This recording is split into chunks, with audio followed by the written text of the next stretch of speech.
Hi everybody. In this video I want to show you what makes a real Rolex real and really how to tell the difference. This is a 50th anniversary Rolex Submariner. A Rolex Submariner will have the date centered in the magnification window. That's a common one.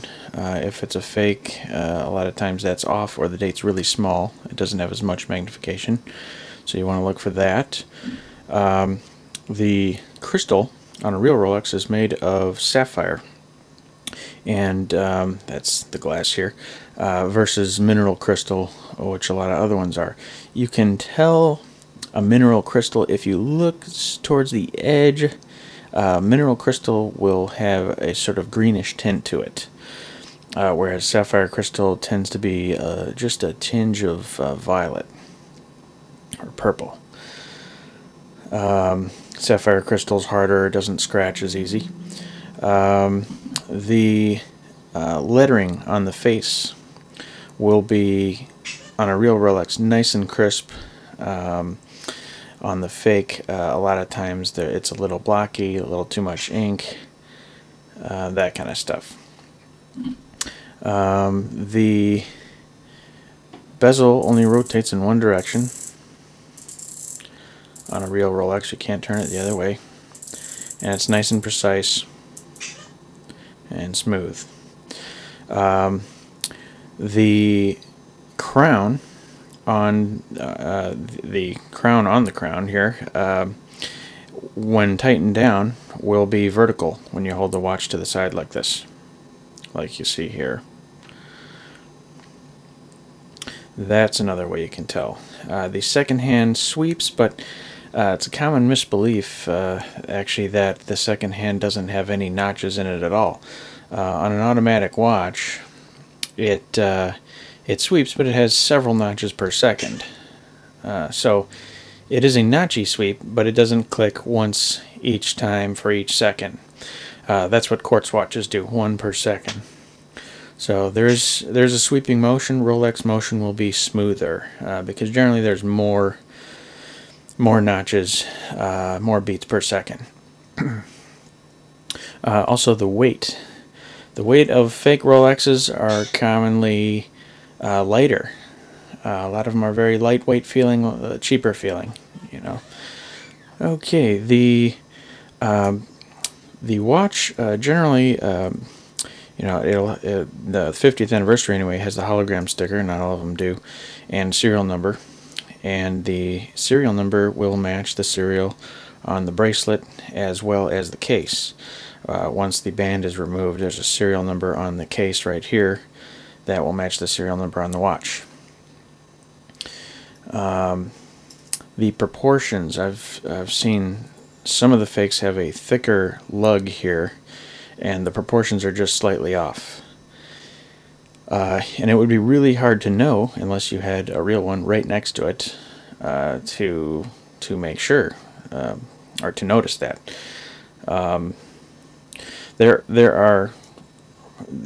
There's got to be about 99 fakes to every one real Rolex, so a good rule of thumb is if it sounds too good to be true, it is, and especially in Rolex watches. If you're not buying from an authorized dealer where you actually walk in, check out the inventory and walk out with a watch after paying a very large sum, chances are it is not a real watch. The used market is got to be tough. You know, I don't think I could ever pick up a Rolex used because of how many fakes there are out there and unscrupulous dealers. You know, things like the crown on the band, the stamping inside, that should all be there as well. Dive extension. And here, where's it go? There we go. So you can wear it with a wetsuit and actually dive with it. So there are a lot of ways A lot of security features. This one actually, it has a laser etched crown right below the 6 o'clock indice there that you really can't see unless you shine a flashlight in there, and then you can see it. If it's real obvious, if you can just plainly see the crown, then it's probably a fake. Now, all that being said, this is a fake.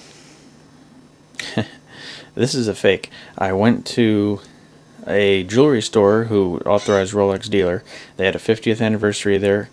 I held them side by side, and neither of us could tell the difference. That's how careful you have to be when buying a Rolex. The only difference I could notice was that on the bracelet, the edges of the bracelet were polished like the case, and on this one they are not. The weight felt the same. The text was the same. Bezel was the same. Bezel probably turned a little bit more with a little bit more precision. And the second hand sweeps a little bit smoother, but it's almost imperceptible. Now this is a Chinese fake, one of the good ones, but Swiss fakes are even harder to tell because they've got a movement that's extremely good in them too. So they're really close. So really the lesson is buy from a reputable dealer, know what you're looking for, and buy new with all the paperwork. And I would say as soon as you get it, even check the serial number with Rolex. And I'm willing to bet a lot of these fakes, the serial number on them is the correct serial number. They get pretty elaborate in their protection. The case back will fit the Rolex tool as well. As soon as you open this up,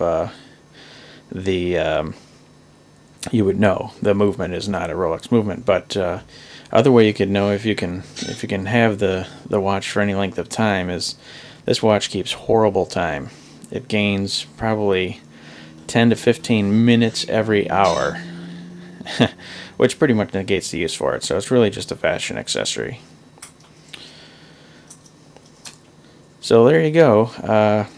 Hopefully that gives you some insights as to what you can look for, but also kind of scare you from buying questionable watches. Alright, thanks for watching. We'll see you guys next time.